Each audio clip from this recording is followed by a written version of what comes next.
There we go. Well, hello everybody, and welcome to the first of a series of political education classes that Pillars of the Community is going to be hosting. My name is Khalid Alexander. I'm the founder and president of Pillars of the Community. And we're kind of excited. This is our first Zoom political education class. And what a time to have an opportunity to have important discussions. The current uprising and the current unrest that we see throughout throughout the United States, and frankly the protests of support that we see happening in other countries around the world, is one of those moments where we're clear that we are actually living through history. And that the question that I have as we're watching this, is it going to be a historical moment that we look back in the past and feel that we weren't able to capitalize off the energy and off of the momentum? Or is it going to be something that's led to real sustainable change and beginning to create a country that lives up to the ideals that were never meant for Black and brown people? But the moment we decide to start asking for those and decide to start demanding those rights, I think we'll begin to see real change. And so I'm cautiously optimistic about what the future is going to hold. So there's a number of narratives that are out there. One of the narratives is all of a sudden all of these Black and brown people and white allies are all upset because of the brutal murder and the suffocation and the torturous death of George Floyd. And people are already upset about the murder of Breonna Taylor. But I think really what's happening and why this conversation is important is because it's actually a reaction to years and years and years and years and a constant struggle to address the ways that police treat our community members on a daily basis. One of the most profound things for me watching these demonstrations has been the shock and the reaction that people have when they say, I can't believe that the police are attacking peaceful protesters. And I can't believe the disrespect and the way that they're treating them and bullying protesters and doing all of these things. The irony, of course, is this is exactly the way that they interact with young Black and brown boys and girls in our community every day. Being thrown up against walls, being beaten, having rights denied, being spoken to disrespectfully. Those are norms in what we've been doing for a very long time. And I think what these demonstrations have done is that they've outed the police departments and their actions and their real attitude towards the people that they're supposed to be here and protect. So we reached out to a few of people who are close allies to Pillars and close friends of mine and said, hey, you know what, we'd like to have a conversation. So as all of our political classes are at Pillars of the Community, we don't have a specific ideology that we're trying to push other than shit is complex. And I think there's a lot of complex issues that we're dealing with when it comes to police, when it comes to the conversation around defunding the police and what that actually means. So this is meant to be a conversation, and we have some amazing panelists that are going to be a part of that conversation. And so I look forward to being able to host that. Before we get started, we have an amazing tech savvy person that's helping facilitate this class, which is Jean-Louis, who's also an activist, really a moral compass and a voice for people who are oppressed in every kind of facet of life, both locally and statewide and nationally. And so we're really lucky to have him helping us through organizing this particular session. So thank you, Jean-Louis. Part of that is he created a poll to get us started with kind of answering this question. How many of you know what defunding the police actually means? Because frankly, and he's going to be posting that now in the chat so that people can actually fill that out. I see a couple of you showing off, trying to raise your hands and be like, I know, but we have a fancy poll that's out there. So please fill that out to kind of give us an idea. I will say that, you know, within the last 2 weeks, I've had to really look at that question of defunding the police. And as I researched it and learned more about it, I found that, you know, that we have kind of been advocating for defunding the police ever since we've done anything, but it hasn't been a part of the culture. So the shock value that that word may have is actually, I think, a reflection of a lot of work that's going on. And so we have 78%, 75% feel strongly that they understand what that means, and 35% aren't quite sure, which frankly, I'm still believe that I'm in that camp.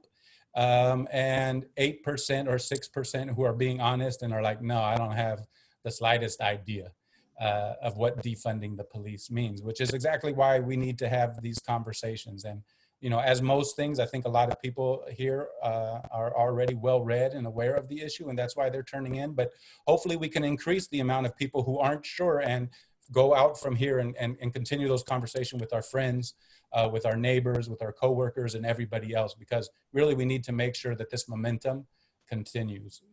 So thank you, Jean-Louis, for posting that. Let me go ahead and open up the question, and any of the panelists feel free to answer in whatever order you all choose. So, I mean, let's start at the basics.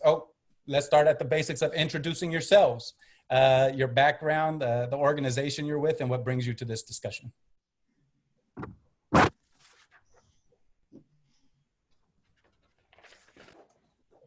Oh, I'm unmuted, so I guess I'll go first.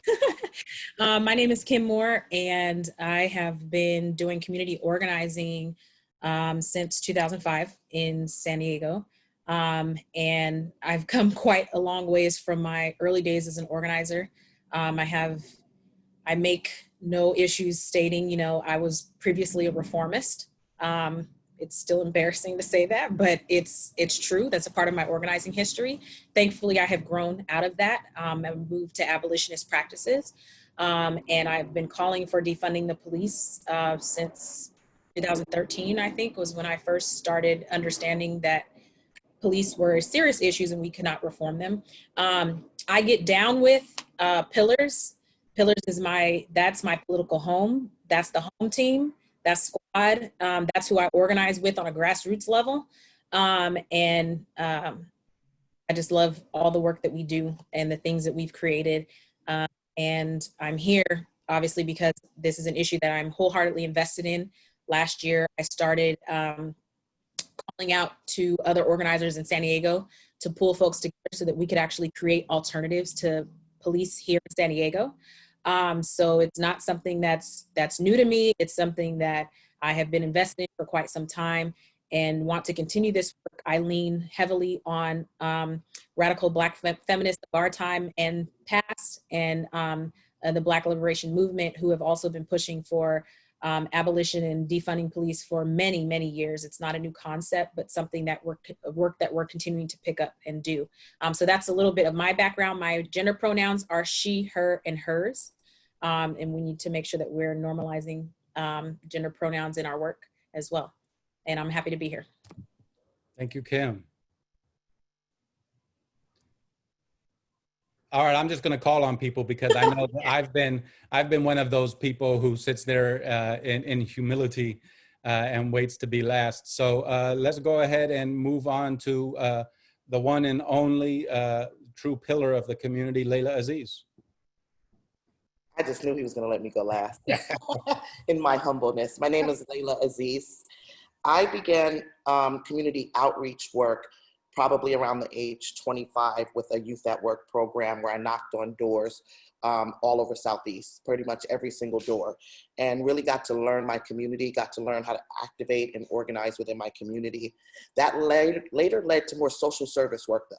So I went to case management, then program management, then director of operations, then a national director for youth offender programs, that's what they call them, and prison reentry programs. So I helped usher in some of those programs that I can stand before you right now and let you know they don't work. The successes we had in those programs were based on us not adhering to what they claimed was evidence-based research, which really wasn't, and really look at the more community aspect of building power and building self-determination within our community. In 2017, I left my job. Before then, I had become pretty much, I knew I was on a road that was not going to end the way that I wanted it to end, and my legacy could not be based on that. And that's when 33 Black men were arrested, and numerous of those youth were in my program. And when I found out that they had Facebook pictures and that's why they were arrested, I knew reform didn't work, as Kim said. Things changed quickly. And I met Khaled, I joined the board, and then I later left, and I'm doing some of the most inspirational work that I've ever done. Thank you, Laila. Let's go with Lili Serrano, please. Our comrades and friends from up north, the place that much of San Diego has forgotten. Yes, thank you, Khalid. My name is Lilian Serrano. I have been in this fight for human rights for many years. I started back in high school, totally aging myself, but about 15 years ago. Most of my work and my time over the years has really emphasized or focused on advocacy around immigrant rights. But I just want to kind of make it clear that my long goal or long-term goal has always been human rights, right? Because in my community, you know, specifically Latinos, Mexicans living in the US have been now for generations suffering of a lot of human rights abuses in the hands of police, abuses in the hands of immigration enforcement, abuses in the hands of our own educational system that neglects us as a community. So currently my work is, like Khalid mentioned, focused in North San Diego County. So I live in the city of Escondido. I have been there for, it's close to 10 years now. The whole time, it really just kind of putting up a fight against the collaboration between our local police department and immigration enforcement, but also taking that a little farther into how we decriminalize our community. I'm currently also working with Universidad Popular, which expands our work throughout the region. So yeah, happy to be here. Thank you, Lili. DJ Kuttin Kandi. Hello, everyone. Thank you for having me here. My name is Kandi, pronouns she, her, hers. I'm part of Asian Solidarity Collective. Our work is primarily to address anti-Blackness and anti-Black racism within our own communities and across communities of color, and work on solidarity, racial solidarity with an intersectional framework. Our work is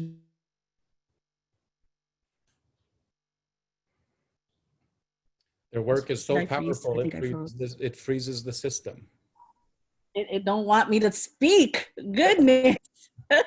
Apologies. I don't know where y'all heard me from, but our work as Asian Solidarity is to address anti-Blackness and anti-Black racism, and to work in solidarity with Black, Indigenous, people of color across communities of color and cross-racial solidarity, as well as with an intersectional framework.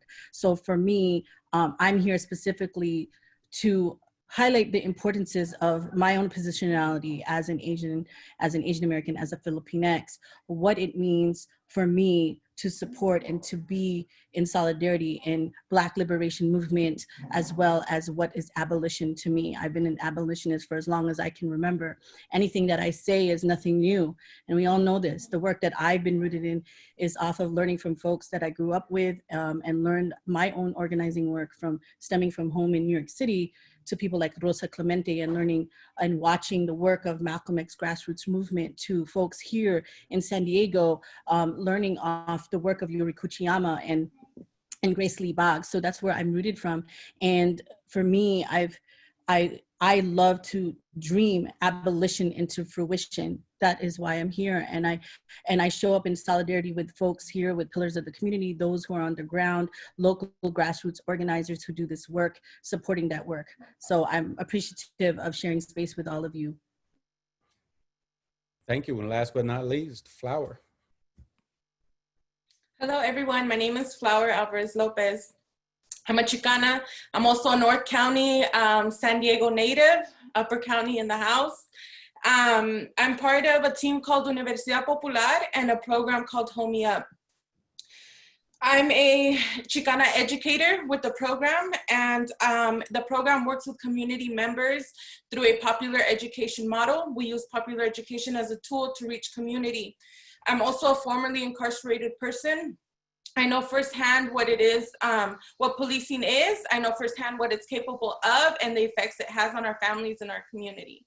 A lot of my work has to do with prison abolition, and I work around various different issues around education and health. I'm a researcher at the National Latino Research Center as well at Cal State San Marcos, and I'm very happy to be here. Thank you for having me. Thank you, Flower. Yeah, and I can't express the amount of awe that I have and gratitude that I have for being connected to such an amazing kind of panelists and all of the work that you're doing. You know, we've had the opportunity to work closely with Homie Up and Universidad Popular up north, and you know, it's always an empowering and inspirational experience to go up there and see the amazing work that you all are doing, really on a grassroots level that you don't often see with an amount of people that you don't always see. So please, people, look up Universidad Popular and Homie Up and all of the work that they're doing up there. Kandi, you know, your presence speaks for itself and the Asian Solidarity Collective, and the amount of work that you all have been doing over the last year or so, again, makes me feel bad that we're not doing more, but we always appreciate your solidarity. And then, you know, Laila and Kim, you all are family, and so I'm not gonna go into too much praise, you know I love you. So let's go ahead and let's get right into it, because I think when we talk about defund the police, there's really a lot of confusion about what that actually means, because on the front end, it sounds really revolutionary and it sounds very radical. And I think that it can be revolutionary and radical, but it doesn't necessarily have that type of connotation. So I wanted to open up to the panel kind of that question of, what does defund the police mean to you? Lili? Yes, so for us, we have been doing work around defunding law enforcement for many years now. We see this as a very good strategic tool, right, in which we are able to arrive to our goal. For us, it's very important to clarify that defunding the police or defunding law enforcement is not their end goal, right? That's not where we end. That is just where we start. Because what we want to do is really get rid of this current system that we have, a system that was not designed for people of color, right? A system that was actually, has been inflicting harm in our communities for way too many generations. We want to stop it. We want to kind of pause, reset, and start all over again. And we want to start in a way that it's inclusive, in a way that actually gets us closer to public safety. Public safety is not equal police. Police is not equal public safety, right? We need to start rethinking public safety. Public safety means the public feels safe. And who's the public? All of us. And what does safe mean? That all of us have a chance of thriving, right? So we need to start rethinking public safety, and defunding the police is a very first step to start getting there. So once I ask the question, I'm not going to continue to kind of like, because again, I want this to be a conversation. And so a conversation with one another, a conversation. So rather than, you know, talking points or particular thing, let the conversation begin. Okay, I'll jump in. Defunding the police is defunding all law enforcement, all law enforcement bodies. That's the police, that's the sheriff, that's immigration, that's the district attorney, that's the jails, and that's the prisons, and how they all intersect. It's looking at the allocation of billions and trillions of dollars that go into law enforcement federally and statewide and locally, and looking at where the harm is. And instead of a punitive system, looking at a system that looks at where's the harm and let's heal people. It's a restorative and transformative, and it's based on communities knowing what's best for them and reallocating those funds to ensure that we can provide those services. And I have some ideas, but we can talk about those later.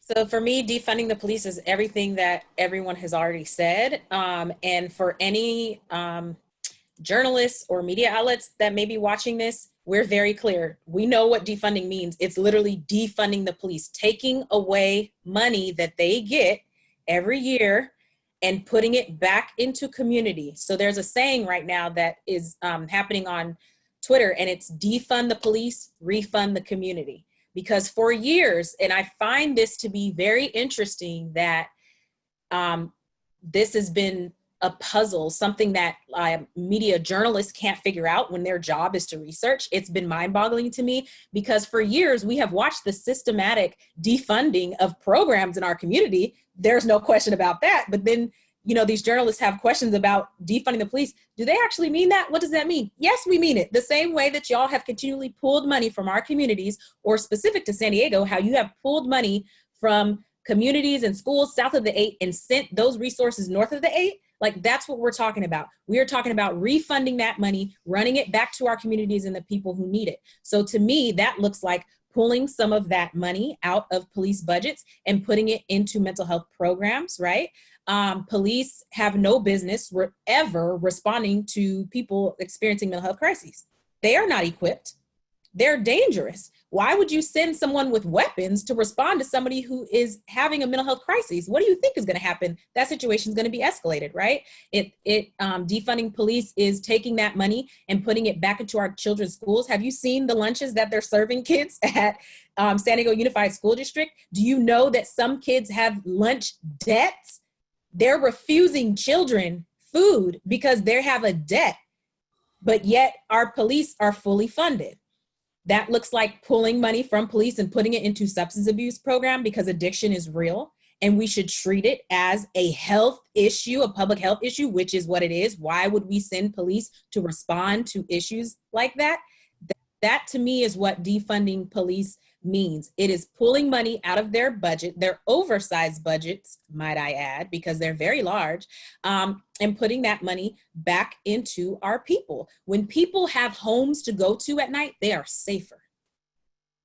When parents can find adequate childcare that's affordable, that won't put them in debt, them and their children are safer. So when I'm talking about defunding police, I'm talking about pulling that money. We just don't want to pull the money for pulling money. That money needs to go somewhere. It needs to go back into our communities, because all of these things make us safer.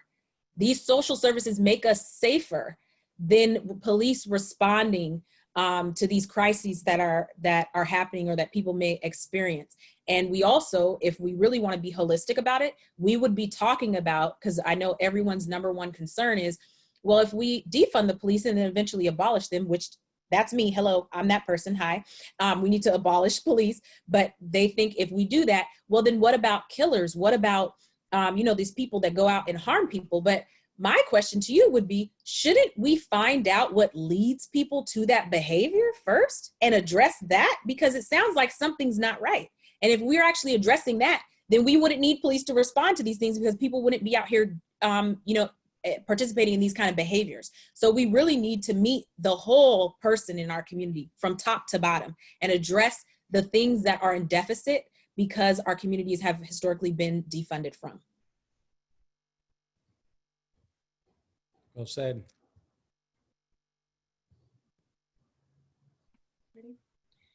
I'm gonna jump in real quick. The way that I find that I understand defund the police is really when I look at it through a divest invest framework, right?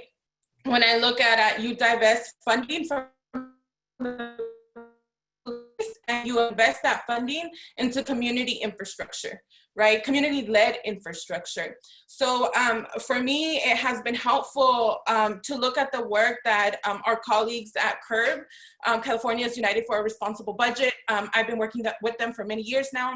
When I look at the work that Critical Resistance has done around defunding the police, right? When I hear Angela Davis talking about, it's not just defunding the police, it's also creating in the community, right? So it's reimagining what our communities can look like when we pull money from policing and into, I think Kim talked about this a little bit, right? Into education, into health, into food security, into job security, right? When we move the resources away from policing and into what our communities need.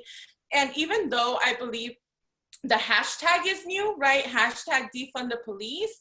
Those of us that have been on the ground working and struggling, that have been organizing on the ground, I think we're the ones that know the defund hashtag the best, right? Because we're out there working for a better community. We're out there working to make sure that our children and our loved ones in our community have more positive experiences in the community. So we have the answers to what defund me means, right? It's the work that we're already doing. It's moving away.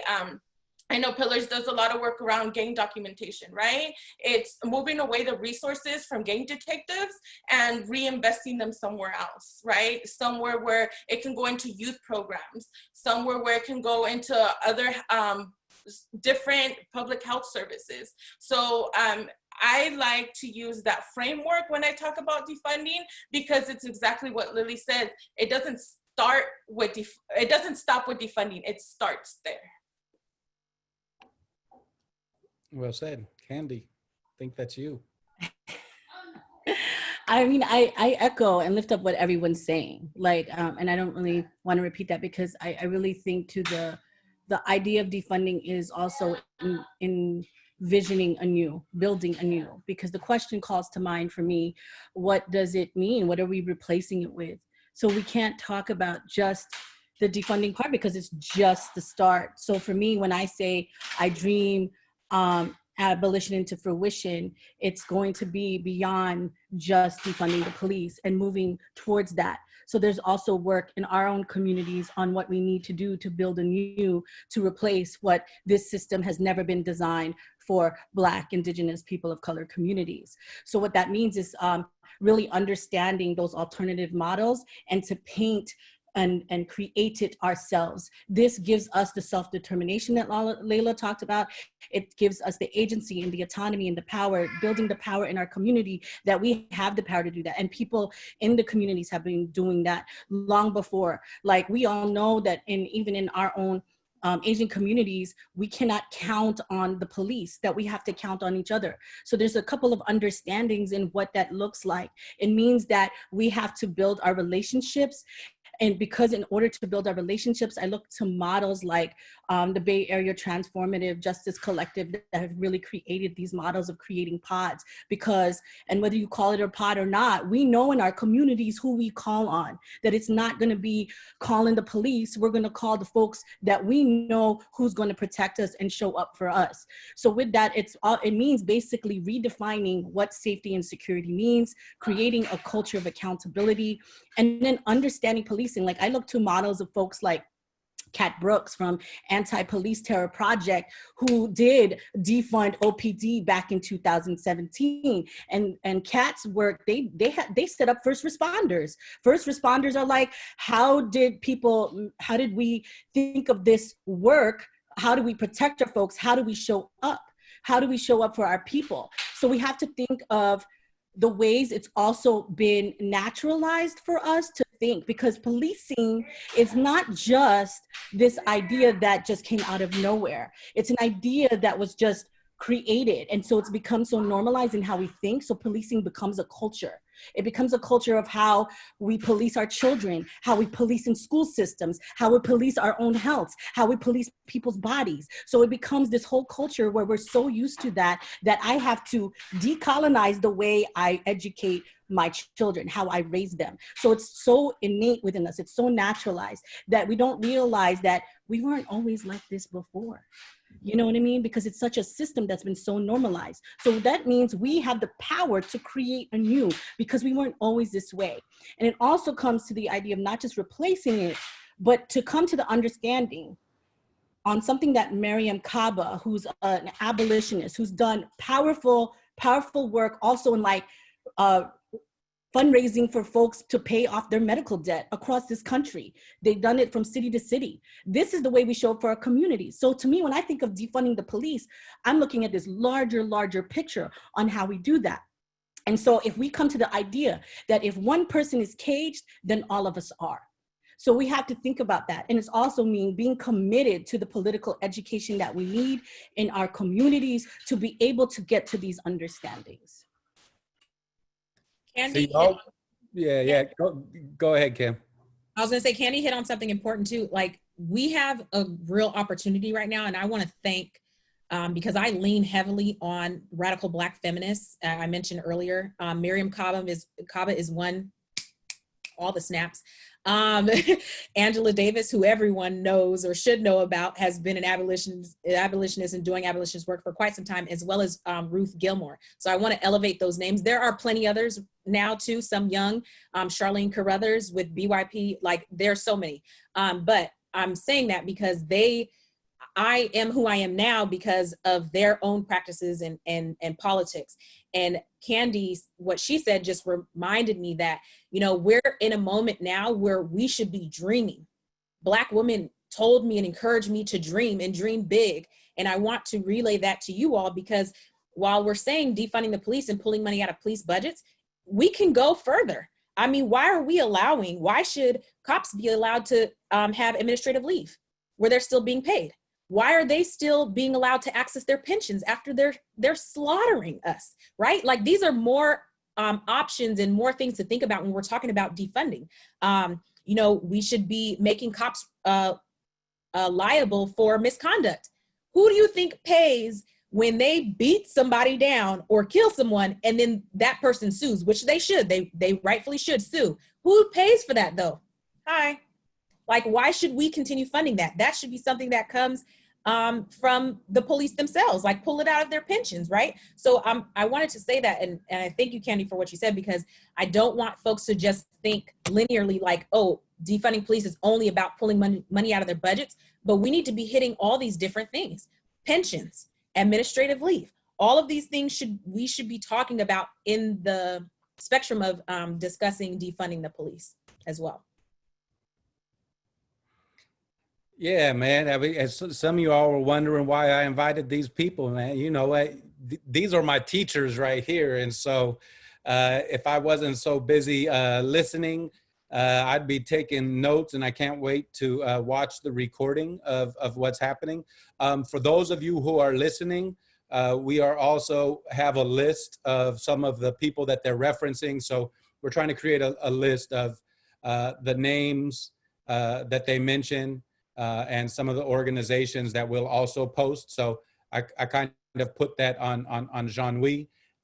So panelists, as you're mentioning those names, you might want to just, when you have 2 seconds, type those over to Jean-Louis and so we can have that list for everybody who is listening in. Because again, this is meant to be a conversation, but unless we are educating ourselves individually, and unless we're leaning upon the rich kind of history around prison abolition, around defunding law enforcement and all these other conversations, you know, it's going to be talking points. And in order for a movement to be sustained, in order for a movement to create real systemic change, I think we have to have real critical thinkers who are reading, who are having conversations, who aren't offended by questions, but really willing to dig in to the sorts of questions that we're asking about now and that our panelists are asking as well. So when it comes to critical thinking, you know, I think a lot of us, as the defund the police movement has been popping up, and this, not everybody has to answer this question, but if you feel comfortable, please do. You know, we recently had a city council vote where our city council overwhelmingly voted in support of the mayor's budget, which had an increase to the police budget. And I think that came as a shock to a lot of people who had been, you know, particularly those who had been advocating for defunding the police over the last couple of weeks, and perhaps not as big of a surprise to those of us who have been, you know, fighting to defund the police for, you know, much of our lives. But could you all kind of talk to your response to the city council's vote on, what was it? Was that Monday? To the city council's vote on Monday that had, you know, frankly, a very kind of amazing response and attention by people who normally don't pay any attention to the city council. So if you all could respond to kind of your reflections and your thoughts about that vote, that would be, I think, informative for us. one of the things that I took away was I am so extremely proud of the young organizers who put that together and the work they put into organizing something historical. I'm honored to know them. I'm honored to have, I got game from them. As far as social media, I was like, how do you guys have 10,000 people on Instagram? What do we have, like 300 colleagues? But we're out here, but still these young people have it. They need to help us. But, and just looking at that, looking at politics themselves, I wasn't astounded. I wasn't surprised or shocked. I was more there for the campaign and the movement and the building. And knowing what they had started, they started it with such force that it can't be stopped. Disappointed, I was disappointed. I was disappointed in myself for having so much, for believing so much that something like that could be done without the background work we know that we have to do. But most importantly, it made me step away from the political kind of view of it and go back to my roots, which is grassroots community development and community building. And I don't know how they're gonna use legislation to make me human. That's gonna come from the streets. That's gonna come from our day-to-day. And starting to really look at, like my Nigerian brothers and sisters, the Igbo, and how they have relieved themselves of the state, because I'm colonized. We are a colonized people. Everybody on this panel, we are in colonialism right now in America, and that's why the police deal with us the way that they do. And how have some of our African and some of our South American brothers and sisters dealt with that colonialization are the lessons, the Zapatista, the Igbo, and they're there, those real life tangible lessons, and how we're gonna then build on that to get us where we wanna be.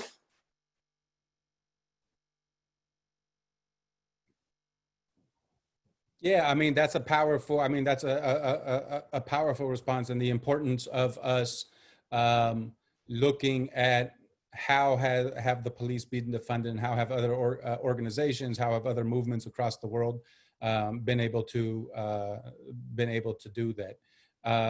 Did anybody else want to jump in on that question?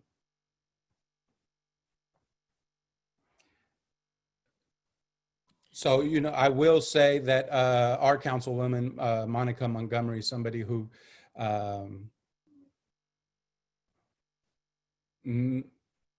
has in the past been a strong advocate to challenge the police, recently came out and posted an explanation for her vote that I think is worth watching and listening to, particularly in understanding, you know, what needs to be done in order to move forward for real, true systemic change. And so I encourage people to look at her recent conversation there with the community and kind of the points that she's bringing up in that. And again, I think we have a right to challenge our politicians. We have a right. Frankly, we have a responsibility to challenge our politicians. And if we aren't there watching, if we aren't there having our voices heard when they do things that we disagree about, well, you know, I think we've kind of fallen for the okie doke, because we have a politics in the United States where we're told, you know, if you don't vote, you can't complain, which is, first of all, is ridiculous, whoever came up with that. But I think it's both important to vote, but it's also important to complain, whether you voted or not, to let them know that you're not representing your interests the way that you think they should be. And it's also important to educate ourselves on how these processes work and push forward. And I know I'm not supposed to be talking, but the last thing that I'll say is, you know, we have a lot of elections coming up for council members. And unless we're putting pressure on those people who are running, and unless we get people who are running to get into office that can then push towards a defunding the police campaign, you know, we're going to continually find ourselves in the same position. So, you know, we have a very diverse panel here. And those people who know me know that I am a big fan of unity and solidarity in any type of fight against oppression. Could you all speak a little bit about the importance in having a unified front and having a multicultural, multi-ethnic, everything front in fighting to defund the police?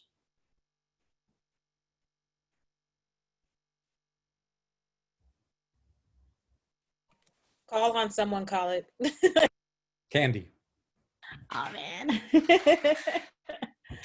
Well, I mean, I think, and it's such a hashtag phrase, you know, where our freedoms are bound together. But to me, it's more than that, because I follow that leadership from Black folks who've said that, and who continue saying that, because I believe that to be true. I also want to remove myself, because a lot of folks that I'm seeing, especially in Filipinx communities, tend to lift up like, well, we owe our lives to Black liberation movements. And I think that's important to understand that, yes.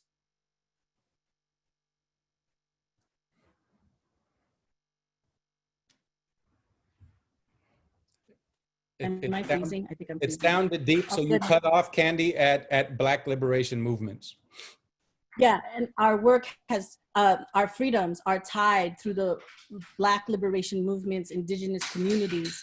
However, I also think that because I believe in humanization, I believe in justice, I believe in the freedom of oppressed peoples, I believe in love, not just any love, revolutionary love. And if I love my folks, and if I love my siblings, it must remove itself from a transactional lens that reinforces individual capitalism idea that we owe and indebted to our lives, to our freedom, because folks of color, Black folks, have showed up together. To me, it's about the simple fact that I love our folks, I love our people, and this is about doing this together in solidarity for all of our freedoms. If I believe in collective liberation, that means I believe in solidarity. It means that I believe in our collective power and our collective action to get there. And we cannot have solidarity when we don't do that together. So to me, it goes beyond the idea that we are owing our lives to people. No, it's about justice. It's what's right. It's about humanization. It's about solidarity. It's about the very fact that revolutionary love means I show up for my peoples. And that's where we need to be. And yeah, we can talk about the fact that Asian folks in this country, Filipino folks in this country, where there's 3.5 million Filipinx immigrants living on this land. We have 800,000 more who are undocumented Filipinos in this land. We also have had here locally in San Diego, Dennis Carolino, and then we had Toby Diller, who were killed and shot by the police. All of that needs to be lifted, but we aren't gonna get to freedom. We aren't going to be getting to that freedom when we keep on reinforcing models of criminalization. So in order to even understand anti-Asian racism,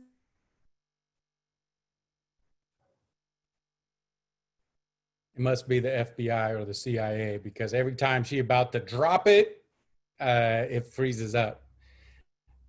Does anybody else want to jump in? did I just freeze again? You did freeze up, and I was like, man, I blamed the man, but yeah, you did freeze up. I was going to. No, where did I freeze at? Yeah, it was heavy though.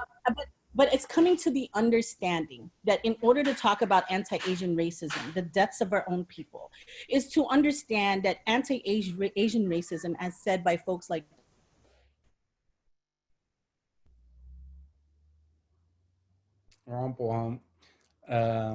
you know, hopefully we can get a line item in the budget to make sure that all activists who come with this type of fire that Kandi has can get very strong Wi-Fi and technological service, so we can. Oh my gosh, they don't want to hear me. Oh my God, F the system. But like, anti-Blackness and anti-Black racism is the fulcrum to white supremacy, and anti-Asian racism is made possible by anti-Blackness. So for our folks, Asian folks, is not going to get free if we don't address anti-Black racism. So it's coming with that understanding, but also revolutionary love. Powerful. Thank you. Flower.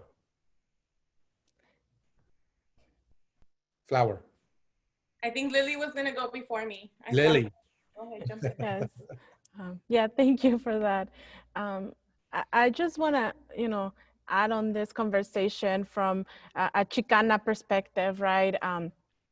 That the fight for you know, for liberation, it's really rooted, or fight for liberation, it's really rooted in what Laila mentioned earlier, right? We're all colonized people. My people has been fighting colonization for over 500 years, right? And part of that colonization included this sentiment of anti-Blackness, right? We were taught to hate people that look a specific way. And within my community, that hate was so rooted that we started even hating each other. For us, the conversation around anti-Blackness also has to start with recognizing that a lot of us who have roots in countries like Mexico and Central America and parts of South America actually have roots that descend from folks who were brought to this continent as slaves, right? So we do have Afro-Latinos, we have Afro-Mexicans, and we have people who are Black and Chicano, right? And that is within our community. So for me, like, that's where we start, recognizing our own folks who are dealing with both, right? Like, we have a lot of Black immigrants, just to give you an example, right? Who are dealing with having this uncertainty of being an immigrant, of you being an undocumented immigrant in this country and being Black, right?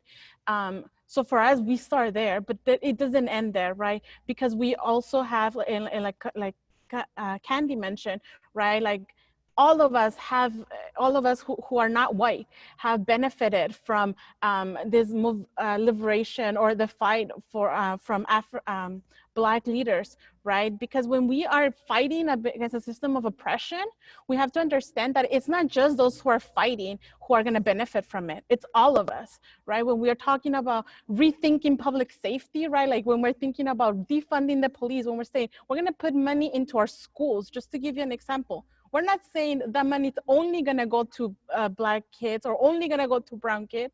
We're saying our schools, our whole system is going to benefit, and every single kid that touches that system will benefit. So for us, or for me, like I was saying, I'm coming from a Chicana lens to this, and for me, I have to start with understanding that where that anti-Blackness comes from, and start de-learning it, right? And learning new ways of thinking and seeing the world. It took over 500 years for my community to be where we're at right now. It's gonna take a long time to go back, but it starts right now. It starts today. It starts with my generation, right? And also starts at home. I know I have been having a lot of conversations with my own parents, Mexican immigrants that don't really speak English, who have been taught, like everyone else, that when you see a Black person, that they are the other. I have to start home, right? Having those conversations with my own family, and confronting the anti-Blackness comments and jokes and all of that, that unfortunately happen everywhere. Thank you, well said. I also want to add to the conversation of solidarity. I also come from a school of thought of Chicanos, right? I believe in self-determination. I also believe, meaning that our communities are the ones with the solutions, that we don't need saviors. I've spoken at different panels to different white allies and white friends, and I've told them, right, that we don't need saviors. We don't need folks to come into our communities to save us. We don't need sympathy. We don't even need empathy. What we need is solidarity. So that word solidarity is very key and important, because even though Lili and I are here on this panel as Chicanas, we are in solidarity with the Black liberation movement, right? We are in solidarity with folks that are oppressed. We're in solidarity with the Native American movement. That is very important to understand, that we're not going into anybody else's community to save them or to be the saviors. We work within our own communities to make change happen. Yes, thank you. I don't want to reiterate what's already been said, because there's been a lot of great things, but I do want to highlight this. One of the reasons I think it's critical that everyone is invested in this, one, because anytime, well, let me say it this way. When Black people get free, everybody else gonna be free. Everyone else's liberation is contingent upon ours. Anytime Black people have gotten even an inch of success, everyone else has benefited from that. But I also want to say it's important that everyone be invested in this, because we need to ensure, that's one of the better ways to ensure that no one is left behind. When we're organizing, we need to be making sure that we're including folks who are at the margins within the margins, right? Like, for example, Black trans people, they're also being killed by police, but we don't hear about it. Media doesn't report on it, or those stories get swept under the rug. And I think it was the National Coalition of, I think, anti-violence programs that reported that transgender people of color, I think, were 6 times more likely than white folks to experience violence by police. That needs to be talked about. We need to be uplifting Black trans folks, but also centering them in these conversations and making sure that they're involved in this work. If we're not all working together, we are going to leave key people out, and it's not right. And it works against everything that we're trying to do now. So that's another reason why it's critical that everyone's invested and engaged in this work and this fight, so that no one gets left behind, especially the folks living at the margins within the margins. Laila, you look like you had something to say. Am I misreading? No, I didn't. I was just, as the panelists were speaking, I was reflecting on how in San Diego for 2020, we spent almost $9 million on the gang suppression unit. And historically, what the gang suppression unit has done in our communities, and we're abolitionists, but even trying to meet folks who are just on reform part of the way, we have to have an understanding that all of the things that the reformists are saying we need to do have been done over and over and over. And that includes coffee with the cop, or that community policing. And some of the gang injunctions out of Los Angeles came directly out of those community policing programs, where business owners and homeowners were against the actual community members. And they really wanted to go after the Mexican vendors there, but couldn't generate enough to give them those infractions. So you had the Playboy Crips get the gang injunction in one of the areas that didn't have the highest level of crime. So we're looking at the politicizing of our pain and the criminalization. So this $9 million in San Diego for people that come into our homes, that stop us on the streets with no probable cause, who fill out field information, who take pictures of our kids who are 13, 14, and 15 years old, whose sole job is to come into our community and an oppressive slave patrol manner. And defunding an institution like that brutalizes our community. 1988, Los Angeles, they went into the projects, they arrested 1,500 gang members, and I think only 100 of them where they had a conviction stick. So that means 990 something, my math isn't great tonight, but a whole lot of people were harmed that had no criminality going on, and that's still going on in our community. So why can't we take $1.2 million out of that $9 million and hire people from our community that go in and talk to young people? Because it's not about gangs. It's about getting our young people out of the cycles of poverty and trauma and substance abuse, and have them work daily with our kids. That's only $1.2 million. Why don't we take another $1 million and invest in what Kim was talking about on us all being community responders and having an infrastructure when there's mental health issues, we can come out there. Kim has been on the ground building this for over a year. So coming together, making sure our community gets the training. Why don't we look at using those evidence-based models that work for us, from the Credible Messenger and Floor and Lili, there's a Spanish word, but it's for health workers. These are evidence-based methods of people that live in the community that can knock on doors and help people. The gang suppression unit itself is a colonized first plan of attack against Black and brown people to put us into prisons. And every gang law is racist. So why don't we start there? The word is promotoras, and other communities also use líderes comunitarios, which translates to community leaders, right?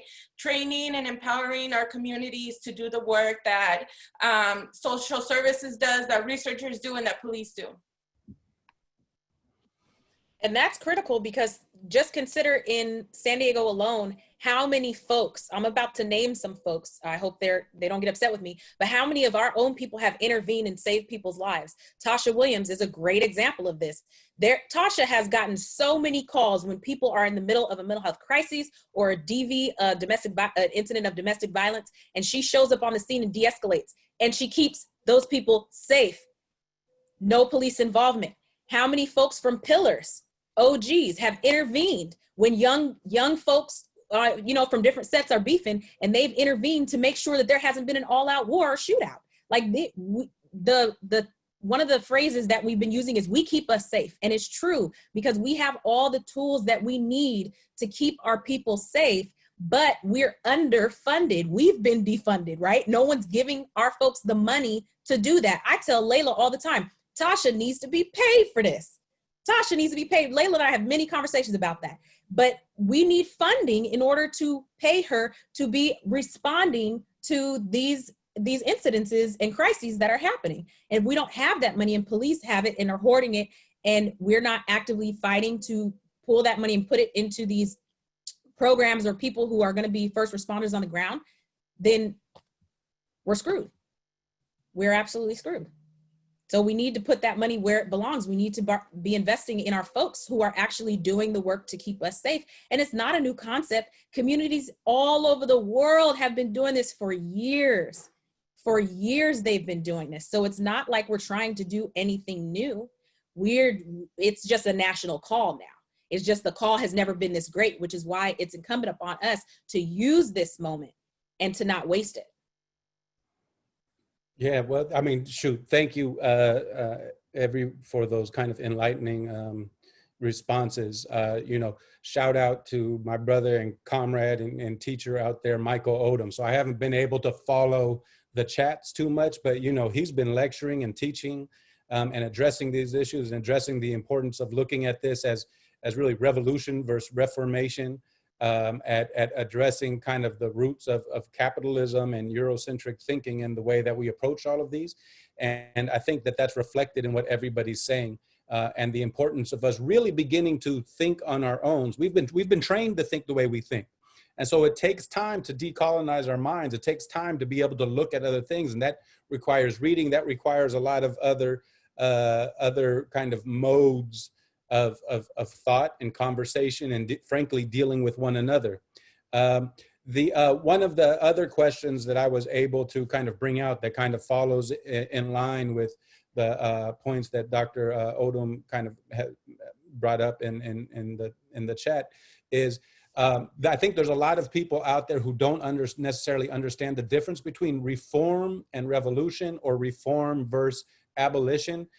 Could somebody kind of address that conversation, right? Because, I think we've been taught that, ironically, that abolition is somehow some kind of scary thing when, when we're just talking about freedom, right? But if somebody can talk about the difference between abolition and reform, or revolution and reform, I think that could be useful for a lot of the people who are chiming into this conversation. Kim? I feel like I've taken up a lot of space, Khalid. So while I would respond, and I will, I just want to step back in this moment and let somebody who hasn't spoken as much speak, and then I'll come in. Lili? So how about I give you an example of how we see that in practice, and maybe others can point out the difference. So for us, for my work, I know that, I mentioned most of my time I spend really on this kind of advocacy around immigrant rights. And a few years ago, right, during the Obama administration, there was this idea that was sell to us that there's such a thing as bad immigrants, right? Like there were the good immigrants and the bad immigrants. And the Obama administration, as a friendly administration to immigrants, told us that, they were going to stop the deportations and family separations, and they were just going to deport those who were in county jails and prisons, state and federal prisons, right? So they say, we're going to keep the good immigrants, we're going to deport the bad immigrants. That is a reform, right? When you say, oh, this system is not working, let me just make a couple of tweaks here and there, and now we're going to roll it out. And what ended up happening was that actually the Obama administration became the president that deported more people in the history of the United States before him, right? Now we're in a different era. And who was he deporting? He was deporting a large number of Black immigrants. Why? Because these Black immigrants were being over-policed, and they were being criminalized in the communities, and they were being put in these prisons, and now they were just the perfect target for deportation. So that's what reform looks like. Now, when we say we are going to abolish ICE, right, we want to end deportations, we're meaning everyone. everyone gets a chance of, for us and in deportations, everyone gets a chance to stay in with their families. We're not making a distinction between, you know, a Black immigrant versus an immigrant from an European country, right? We're saying that everyone gets to stay. And we're saying this system, it just doesn't work, right? Like this system, it just gets us past this problem. So let's end it and then start all over again. Thank you. That's well said. You know, another book name that I'll throw out there, Race and Nation. I can't remember the author, but it talks about how the concept of race and the concept of nations actually came about kind of in the same way for the same purposes, and that both of them are kind of created constructs in order to control, in order to oppress, in order to hold down, and in order to benefit a very few elite. So, you know, borders aren't natural. Borders are bullshit. We got a shirt, one of my favorite shirts, that borders are bullshit, and it's because they are. They were created, and those of us who buy into borders but decry racism really need to ask ourselves, well, who are the people who created these borders in the first place? And what are their connections? And who are the people who continue to support the militarization of the border? And I think that what we'll quickly find is it's the same people who lynched our great grandmothers and grandfathers and want to incarcerate gang members and Black and brown people are the same ones who are the first to decry, you know what, go home to where you came from. So those are all, you know, very important points. Thank you. Another question, did anybody want to answer that before I kind of come to the next question? Kandi? Yeah, and I thank you for laying that out explicitly. I also, again, going back to the idea of what we're replacing this with, because I think it's really, really important in that, like, if you look at the ways people understand abolition and it to be eliminating surveillance, eliminating mass incarceration, prison system, right? But it's also like coming to the understanding. And I think if you read the book, another one, Locking Up Our Own, James Foreman, who wrote that book, is talking about abolition is not just the absence of prisons, but the presence of the systems that are in place to support people so that they never turn to crime or violence in the first place. So it's really about creating this world that we want. So when I talk about pods, because Transformative Bay Area Justice Collective really explains this so beautifully, Mia Mingus, who does work around transformative justice, it's really to rebuild this world of understanding how do we get to these harm and violence. And Mariam Kaba also always talks about like this idea of understanding how do we get from the small place, that we can't always come from this model, that we can't just address these violence and vulnerabilities with criminalization. So how do we create that world? Is creating that system. So to me, abolition is, again, that culture of abolition, not just what the system already is, but how do we create that culture? And it really goes back to our little pods in our communities, how we address harm in our communities, from the very little thing, even the toxic things that people say, which is rooted in heteropatriarchal systems. So I'm really glad, Kim, that you lifted up Black trans women and queer folks in our communities, because we have to understand that the system itself is not a feminist system. So I look to the work of the Santa Cruz women who wrote a letter to the anti-rape movement, and how they went about and addressed how do we move away from this accountability of the state, but towards the accountability amongst our people. So transformative justice work is really key in instilling that. So abolition to me is about creating this world that we really need to replace it with.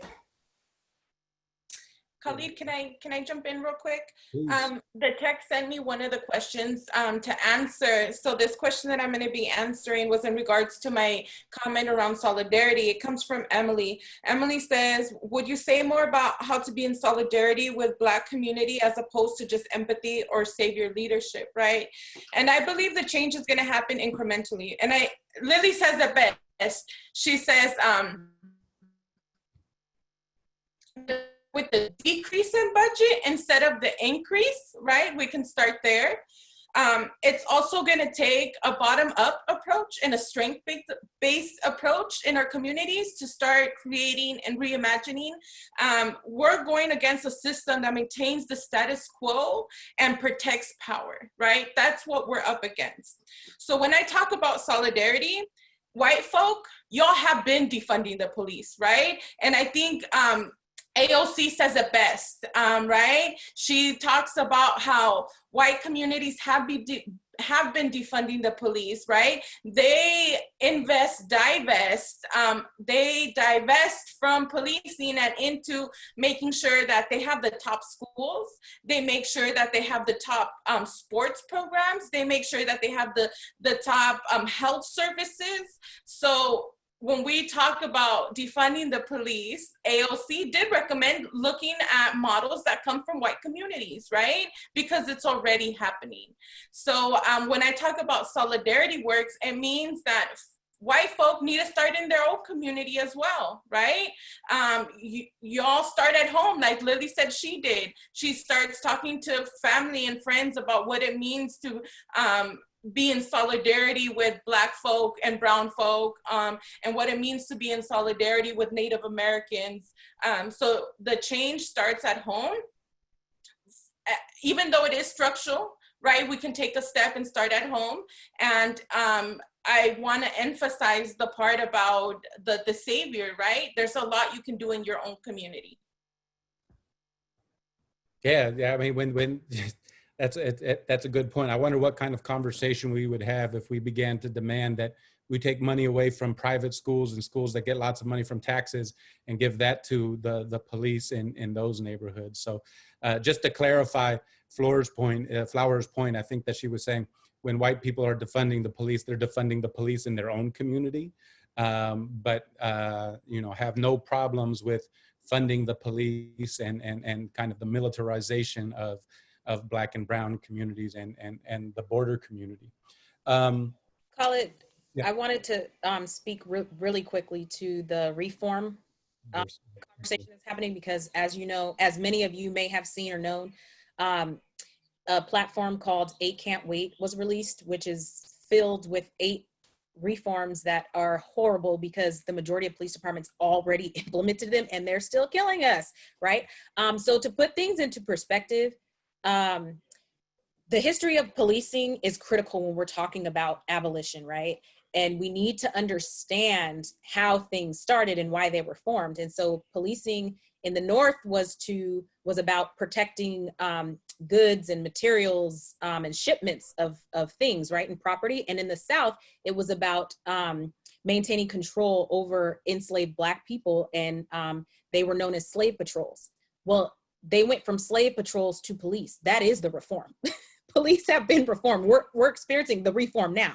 So I'm saying that to say that this is a prime example of why reforms are terrible, are not good, and they just don't work. And we should all be moving towards an abolitionist framework.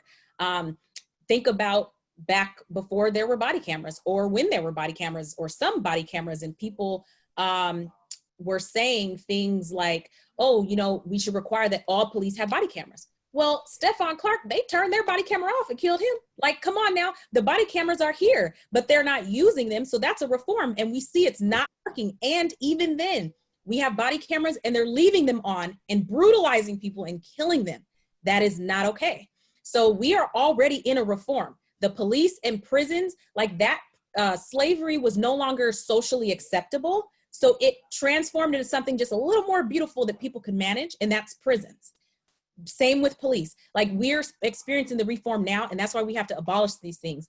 And I know that 8 Can't Wait has been lifted up a lot, and so I want you all to know that there is another platform developed by radical Black feminists and other Black folks who are deep into abolition, and it's 8toabolition.com. Everybody should be on that site, plugging into that platform, and that's the platform we should all be adopting and carrying and uplifting. And it's okay if you don't know, or understand abolition. We're all learning. I have never arrived. I'm still, even though I've been talking about it since 2013, I'm still very new, but that's what this is for. And that's what our community is for, so that we can continue to have conversations about that and talk about ways that we our own selves can become abolitions, abolitionists, excuse me, and how we can encourage our community and bring our community to that place as well. Yeah, I mean, I think that one of the issues with reform, and Flower has spoken to this before, is that it still, you have the same root, you're just changing the shape of the house. And so if the root is still white supremacy, if the root is still that black and brown people are somehow less than human or feel pain less than white people, then it doesn't matter how much you reform it, it's not going to change. And so having real revolutionary practices in order to kind of to pull out racism and white supremacy by the roots and start over again, I think is an extremely important practice for all of us to be leading on. There's a couple of questions. I mean, the problem is you all say such amazing things that I lose questions and start thinking in other directions. Can we talk a little bit about the role of police unions? This was a question that popped up in the chat a while, and how police unions and lobbyists, what role they play in this conversation around defunding the police. If I remember correctly, I don't think that police unions existed until 1968, and that's when the first unions were created. The police historically, besides slave patrols, worked to suppress and oppress workers and to stifle any union building. They murdered hundreds of thousands of people who were just trying to get a livable wage, a basic workday. That was their job. And then they became a union because they saw the benefits of being a union.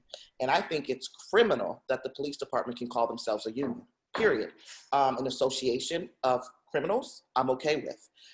But they did that in order to utilize the basic worker structures of a union to increase budgets and then have membership where they can then pay politicians to do their bidding and to create laws that oppress us as people. And we have politicians of color who accept this money, and then they make sure that they never go past this very weak attempted reform. So we never have true change. And I think that's an issue. And the police officers, people who are here to create force and are the state's basic dogs for black and brown and poor and non-white immigrants, they should not be able to even lobby. I think that's criminal within itself. I believe that the structures of their contracts are within themselves hurtful and harmful to people. And the fact that as an officer, I can do a crime and then I can sit and watch the crime on the body camera or whatever before I even talk to an attorney. And then I can talk to my associates, my partners, the other officers, and make sure all of our story is straight and we get it together. Wow. And we expect something critical. We expect fairness to come out of these things. And basically, there's no reason for the police except for to oppress people who are not rich. And that's why we have a person who told us abolishing the police was ridiculous. And then she went to a BLM march today. And that would be Barbara Bree. That's the kind of tone deafness that we have to deal with. And I'm with you, Khalid. How do you reform? I don't want to reform slavery anymore. I'm done with it. Can we please let it go? Yeah, and you know, I think it's an important point to make that while we were disappointed in every vote on the city council, with the exception of Chris Ward, I think there was also only one council member who actually called for increasing the police budget even more than they were already. And so hopefully people can do their research and see who that person was as well, and hold them accountable also in the voting booth.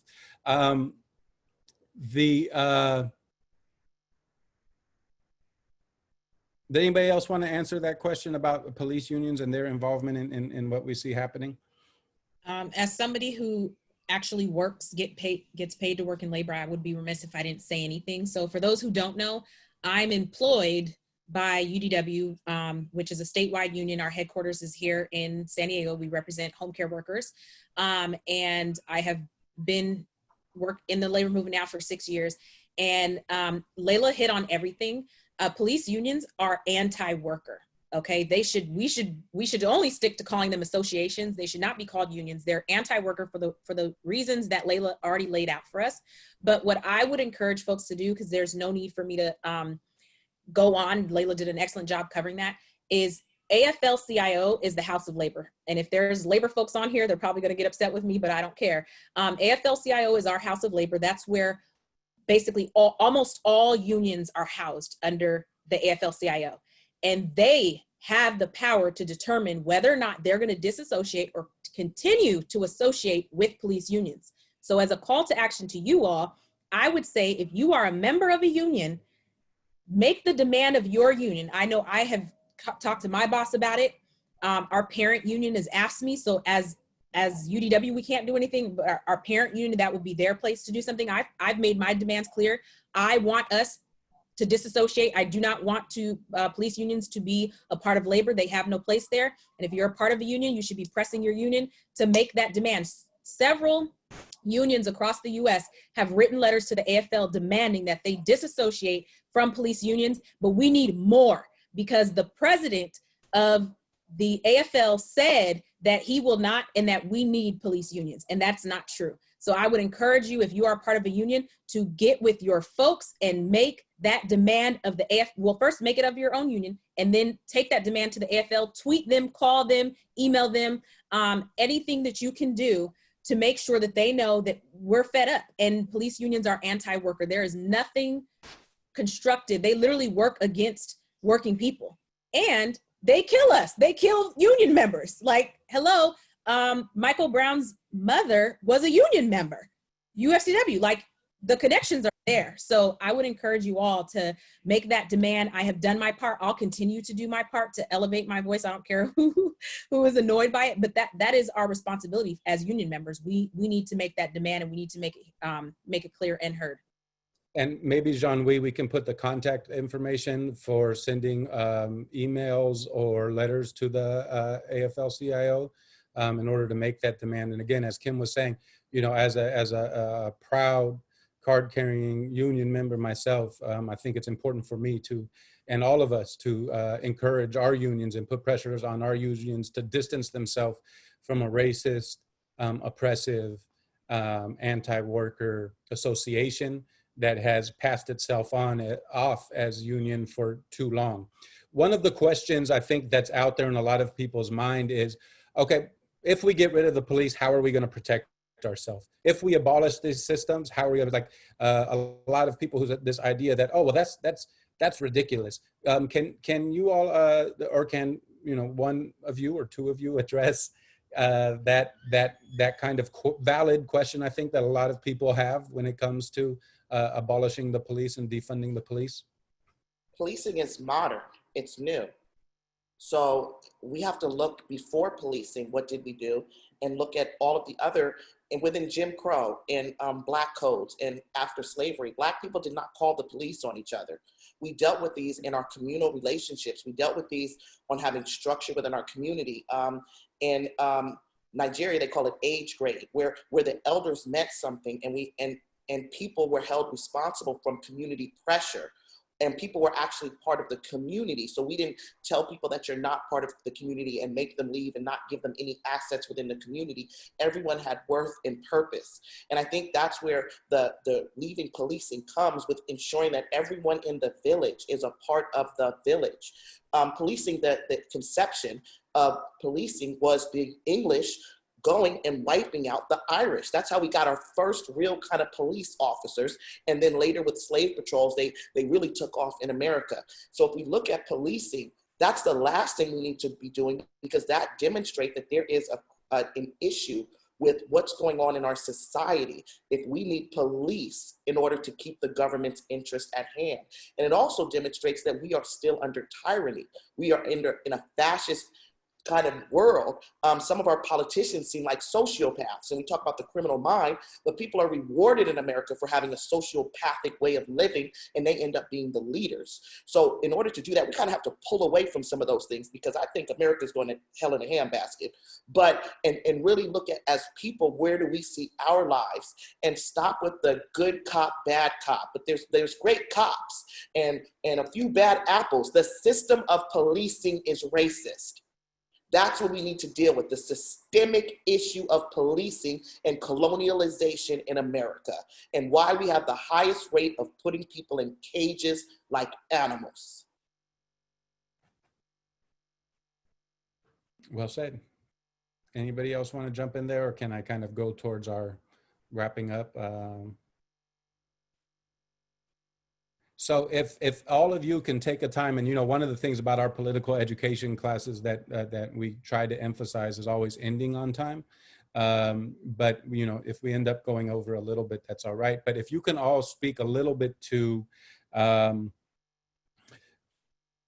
how does kind of defunding the police overlap with the work that you or your organization is currently involved in, but also talking about how people can get involved in that process. I think there's already a few people have kind of thrown out ways that you can get involved, but if you can also talk into how people right now can become more involved in the efforts to efforts to defund the police, but two, to create systems in place for, as that process is happening, that we all are also thinking about in creating alternative systems of government or governance of our own people.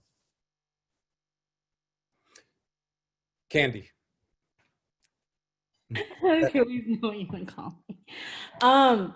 I think it's really important for us, like at Asian Solidarity Collective, our work is working within our communities, right? Working about how do we address anti-Blackness, how do we do decolonization work in our communities to get to the idea and understanding of what does it mean to not rely on the systems that are already in place, this capitalist system.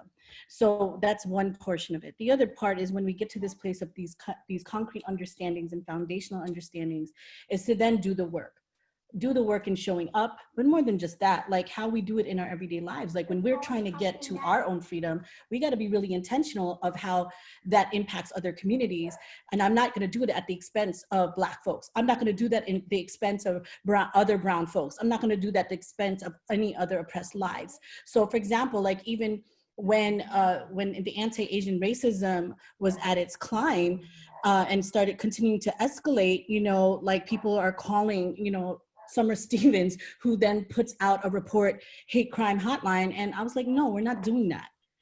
Our organization was like, we ain't doing that. So we put out a statement encouraging people to look at AFCON, which is Asian Pacific Policies reporting hotline, and not going towards a reporting site by Summer Stevens, who's super problematic, the DA, in always targeting Black and brown folks in San Diego. So this is the work that we have to do. And even when we thought about with this larger San Diego API coalition that has recently formed due to these anti-Asian racism, when we're trying to work towards our own resolution to address COVID-related anti-Asian racism, we were really intentional to make sure that we don't put law enforcement in that piece, because we think about those things. This is how we show up, even as we try to attain our own challenges and addressing our own things in our communities and these maybe more within these systems and these structures that exist. But it's also about all of these items that we're working within these functionings, as well as how we work within our homes. So Asian Solidarity Collective is really rooted in that. And then we're unpacking some difficult conversations, how we're complicit, how we don't show up, and then having to show up with other folks in our communities, and how do we do the work of solidarity building across. So this is the work that we do at Asian Solidarity Collective. And I was hearing you, Khalid, like, I like, we have a long way to go. We have a long, long way to go, but we're here and we're learning. We're here to learn every day. So that's what I believe in our work in our own communities for Asian Solidarity Collective, and beyond that throughout our Asian American communities. Right on. Flor?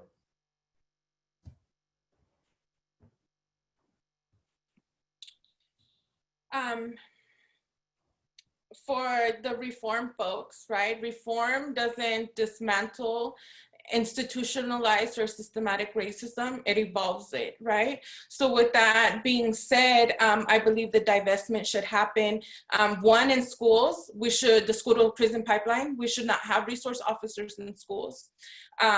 We know that policing is the way that folks are funneled into jails, detention, and into state prisons. We should not be putting our resources in policing when we could be putting our resources into education, healthcare, the same thing I started with, right? We need to be addressing food deserts. We need to be addressing food insecurity. We need to be addressing job insecurity. So for me, I really want to thank everybody else that's been on the panel and with us here today. I believe we can do defund the police, exactly what the hashtag says. It is our starting point, not our ending point. And I believe that solutions for reimagining and creating community infrastructure really comes for those of us on the ground and in the community. Thank you. Kim? Okay, forgive me. What was the question? So it was basically just kind of tying this into the work that is already happening in the community and the work that you've been involved in, and also throwing out ways that people can also become involved in the defunding the police movement. Okay, so several things. All of the things that we've raised here tie in together, and I hope that folks see and understand that. And if you don't, I urge you to read books about the history of the US, about systemic racism and things like that. Because like something that blows my mind, I think about it often, is like, why do police have these big old budgets here in San Diego when Barrio Logan has some of the worst cases and rates of asthma and people presenting at emergency rooms with asthma flare-ups? Like, that's an issue of environmental justice, but we are not actively addressing it because we don't have the money. Like, there's no money going to organizations who are doing that work, right? Like, all of this stuff, all the things we've talked about, we need to make the connections of how they're all intertwined. And honestly, y'all, all of this comes back to capital. Capitalism is at the root of all this. Racial capitalism, like, we need to be talking about that and how capitalism has sustained these institutions as well. And quickly, I saw somebody put a comment. I couldn't read all the questions, I'm sorry, but I did see one that talks about the good cop versus bad cop, or there are a few bad apples. I love talking about that because it gets on my nerves. I am of the opinion, ACAB, I fucks with y'all. All cops are bad. There's no such thing as a good cop. FTP, I'm with all of that. And it took me a while to get there, but I had to understand for myself that, one, the idiom is, we need to say it in whole. A few bad apples spoils the bunch. That means all of them, the lot, the whole of them, right? Not just a couple, but all of them get spoiled. And how can you be good, for anyone who still believes there are good cops, how can you be good when you volunteer to take a job that upholds unjust laws? How can you be good and work in a system that is inherently corrupt and violent and that fosters violence and corruption? You cannot. Here's a living example of why there's no such thing as good cops. Many of you by now have seen the disgusting video of that elderly man. I think they said he's 75 years old, white peace activist, that was walking with the helmet towards the police. And there's a crap ton of police walking towards him. Two officers, I believe, shove him on the ground. You can see, trigger warning, there was blood coming out of his head. You can see it. All of the cops standing around did nothing. They said nothing, but these are the cops that you are supposed to believe are good because they're not the ones who actually shoved the officer to the ground. They're not the ones who actually inflicted the violence, but they saw it and they did nothing. In fact, the majority of the officers in that unit quit, not because officers brutalized that poor 75-year-old. They quit because they were mad that the officers were held accountable for their action. You cannot be good working in a corrupt institution like policing. It is impossible. There is no such thing. This is my own opinion. There is no such thing as a good cop. They do not exist. And I stand on that wholeheartedly. For folks who want to get involved in the work that we're doing, if you are interested in creating alternatives to policing in San Diego, I would ask that you reach out to me. I know there's probably some folks on here who were a part of our initial meetings and conversations. We will be getting back together virtually to meet and build more. There are bills, there are actually good bills. Now, we can't legislate our way out of white supremacy. We can't, that's just facts. But there are good bills that could support the defunding of police. One of those is the Crisis Act, AB 2054. That bill is a pilot grant to fund communities who are developing models and alternatives to police, excuse me. So we being UDW, we're sponsors of that bill. Several other of our comrades across the state are sponsors of the bill, and I'm sharing it because if you're an organization, you need to sign on to that letter. If you believe in Black liberation, if you believe in a world without police, sign on to that letter. Get plugged in also. For white folks who might be on this call wondering, you know, I've heard I need to do anti-racist work, I don't know where to go. SURJ is your home. That is your political home, okay? SURJ stands for Standing Up for Racial Justice. They are a group of white accomplices and co-conspirators, okay? Notice that I did not say allies because we really need to move folks out of being allies and into co-conspirators and accomplices. You need to get plugged in. Our girl Blair runs SURJ. That is your place to do the work that you need to do so that you can start showing up in a real way for not only Black folks, but other people of color in San Diego. So white folks, look up SURJ, S-U-R-J, San Diego on Instagram, Facebook, Twitter, reach out to them, get plugged in. Kandi is sharing her information about her organization, so I will not talk about that, but there are definitely ways to get plugged into the work. If you know me, if you don't know me, find me on one of these social medias, not on Facebook. Reach out to me. I will point you in the direction that you need to go, and I'm sure other folks on here can share how to get plugged in as well. And apparently SURJ has a like a member orientation that's happening this weekend. If you just look for SURJ on Facebook, that's S-U-R-G, you should be able to find that and get involved. Kandi? Okay, now I'm like, what's the question? So the question is just tying it into your work. And again, some people have touched on some of the things, tying it into work. How can people who want to be involved in the defund movement, how does that tie into the work that you're already doing? And what are some of the resources or, ideas that you have for them to get involved? Okay. I've mentioned the Asian Solidarity Collective. The work that we're doing now and moving forward is just showing up when we do mad coalition building. You know, we need more folks to join Asian Solidarity Collective. The few that I never believe that there aren't organizers. I believe that everyone has an organizer in them. And my job as an organizer is to organize people in. You ain't an organizer if you ain't organizing more people in. That's my job, to get more folks in the movement. Because we also know that burnout in our work is real. You know, and I know this firsthand as someone who has gone through heart surgeries, you know what I mean? So I think like that's the work. Join our organizations, join all the organizations, and then do that cross-racial solidarity work. There's mad folks doing a lot of work around addressing anti-Blackness within our Asian communities, and that's good. I think it's important to have these conversations, but I also believe in working with the grassroots organizations that we already know that exist, that are out here, who've been doing the work. Join those organizations. And if it's not for you, then create your own organization. But I think we need to be really grounded in our politicization. We need to strengthen and sharpen our analysis. We need to work at doing that. And that means not just our individual learnings, but I learned my organizing work by building with others. And that means strengthening and building our relationships. This goes towards abolitionist work to me. This means we build our relationships. We create our pods by building relationships. It means building trust. Cross-racial solidarity is coalition building. And I know it's tough. All of us don't always get along. But if folks like when we started We All We Got mutual aid, is because we all we got.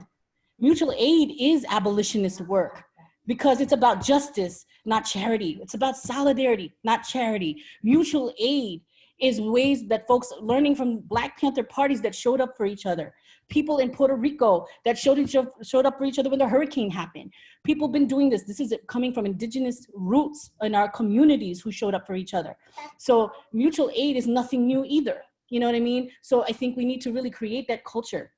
And so whatever means and ways that you find to do this work of how do we create the culture we want to address harm and violence, doing transformative justice is real work. And it's work that needs to be here in San Diego. There are folks that do it in multiple ways. It doesn't necessarily mean that you have to create an agenda, but there's a really prominent work by, I kind of dropped it here, but someone by Leah Lakshmi, a very good friend of mine who's a disability justice organizer, but also wrote a book called Beyond Survival. That's a really key book at Mutual Aid at our We All We Got. We study that week to week, every week, reading chapter by chapter on how we can do transformative justice within ourselves and in our communities. To me, that's abolitionist work because if we don't trust anybody, if we don't trust this police, we show up for ourselves and we create that safety. And that book is so good because it has tangible steps and ways that we can address harm in our communities. So those are some things that I think are good guidance in how we can move forward in creating this culture of accountability amongst our own communities.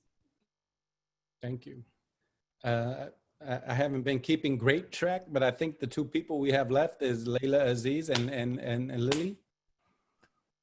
I'm gonna do 30 seconds, let Lili take us home. Mutual aid, Kandi, Christina, those who began that abolitionist work, we need to make sure that doesn't go away. Also, I hear my dog barking.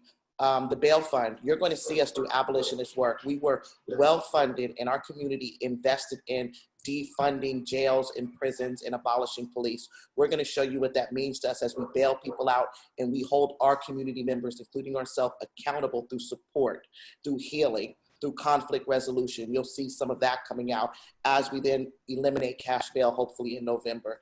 And Lili says, take it to the end. Thank you.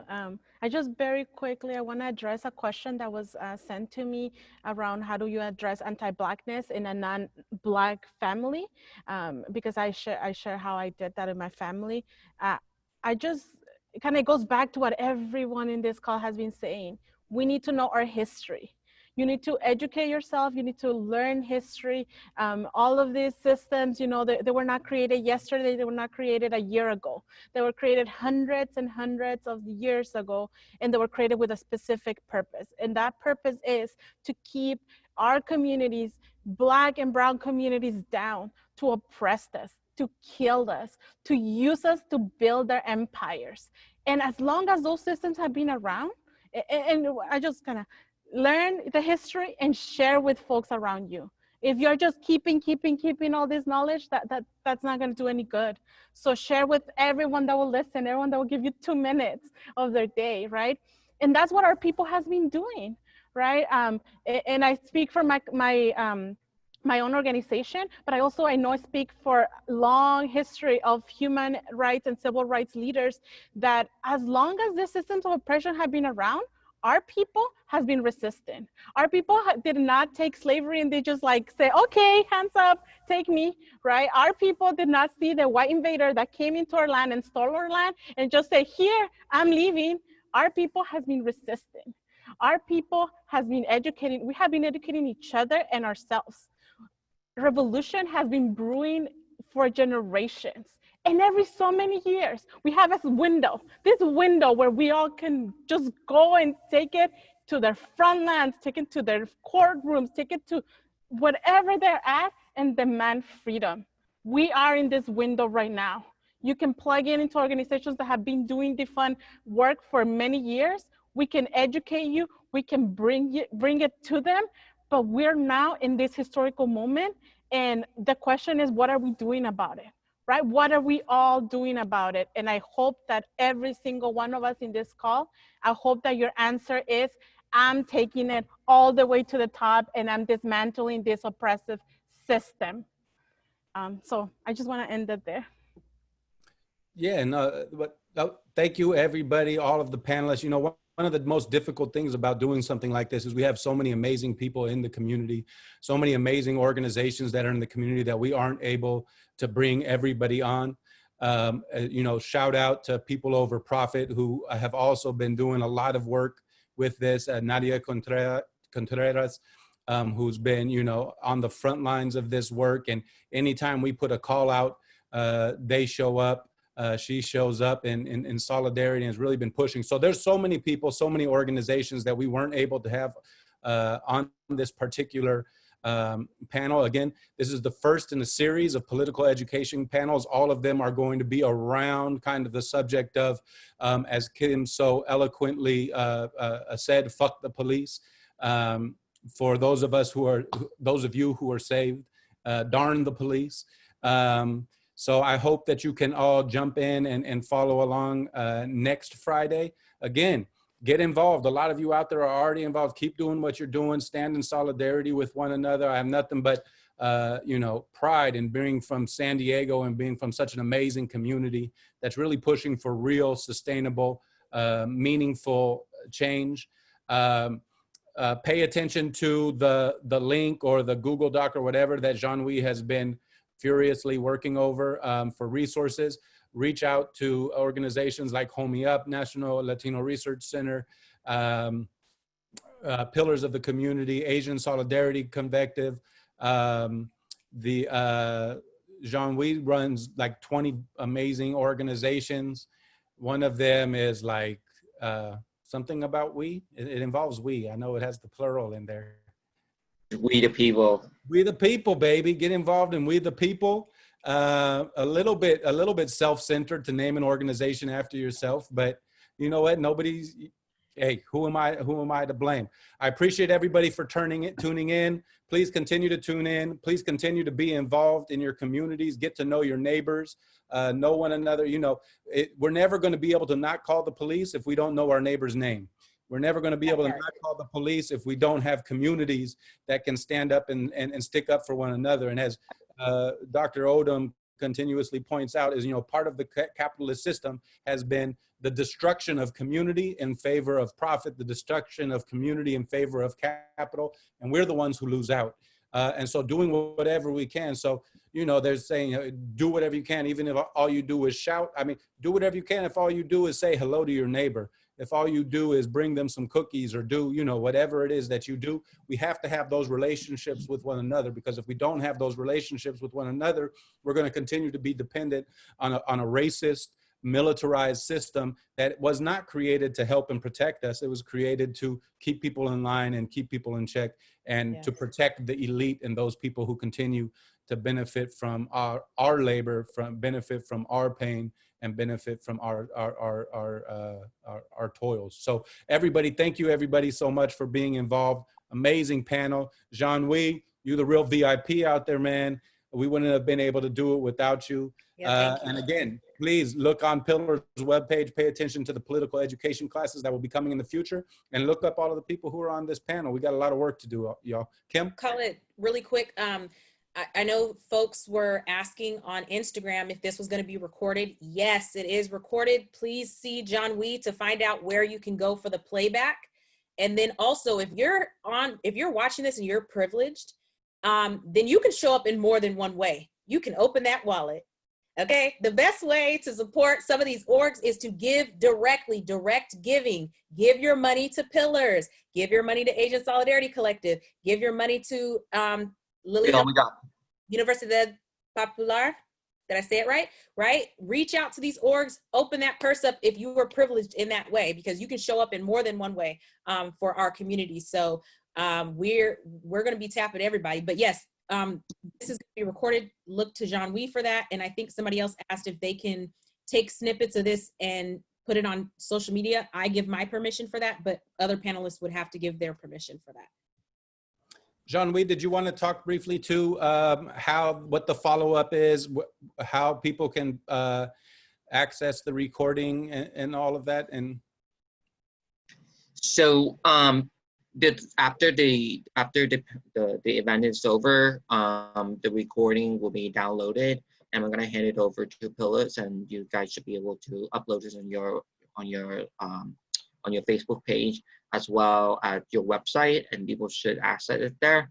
And then also I posted on the chat the link to the Google Doc. It had a lot of information, resources, the name of the org, the action calls, including, like, you know, who the folks, which org do you follow and get up-to-date action, because y'all, this battle is not going to be over today nor tomorrow. So follow us, because we're going to keep you guys doing the work. Wonderful, thank you. And so the last thing that I'll say is, you know, we always start off our political education classes by saying, you know, shit is complex. Ironically, this first series doesn't seem very complex, y'all. Like, we need to defund the police ASAP. We need to reinvest in community and move forward. So as we move forward, hopefully we'll get back into the complex shit. But for now, it's pretty simple. It's black and white. It's right and wrong. We got to do what's necessary. Peace. Jean-Louis, peace. Bye, everyone. Are we done? Bye.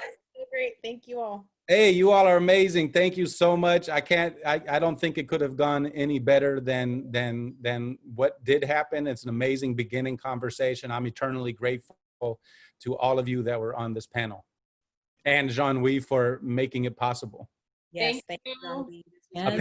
Apparently I'm getting texts that people can still hear us. So I'm glad I didn't start talking trash about anybody else that's out there. Everybody who's watching. For free? Jean-Louis, please turn it off. End it. Love you, anybody who's I listening think into this. Laila has to take us off, right? Or John Lee? Laila logged I off. do. I end everybody. So, bye. Love y'all. Bye. So,